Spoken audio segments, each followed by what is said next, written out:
Every week without fail, I walked to the neighborhood store to gather supplies for my ailing grandmother. Meat, eggs, milk, and bread, the essentials for her fragile existence.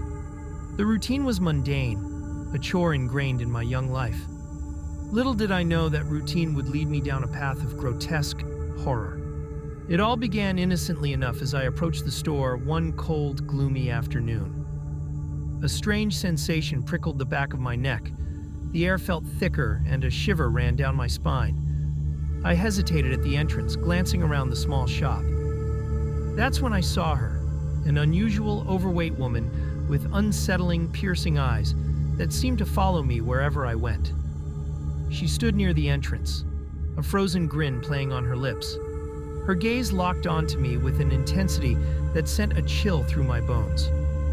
Uneasy but determined, I pushed the door open and ventured inside. The store's fluorescent lights hummed overhead as I gathered the items on my grandmother's list. The eerie feeling lingered, as if the very air pulsated with an otherworldly energy.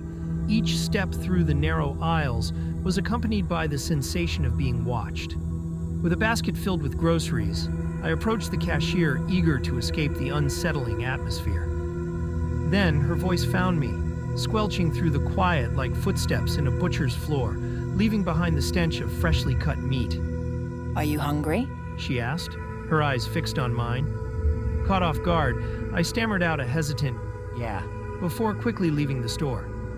The encounter lingered in my mind, a bizarre incident I dismissed as a peculiar encounter with a stranger. Little did I know that it marked the beginning of a disturbing pattern. The following week, as I entered the store, she was there again, standing in the same spot, with her unnaturally penetrating eyes fixated on me. This time her question echoed through the aisles. Are you hungry? Uneasy, I nodded, eager to end the strange conversation.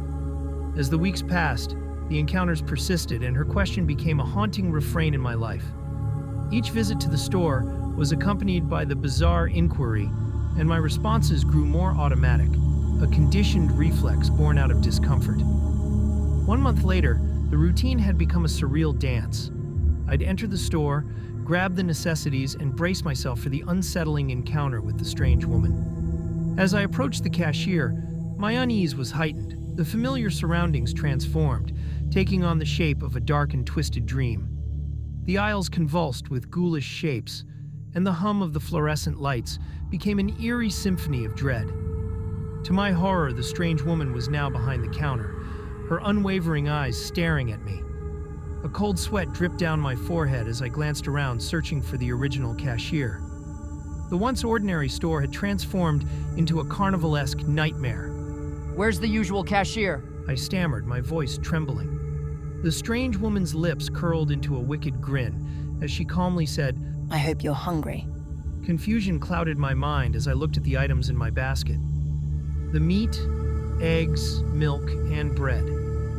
My heart raced as I pieced together the horrifying implication. The meat, the very sustenance I had been feeding my ailing grandmother, was something far more sinister. A gruesome revelation unfolded before me.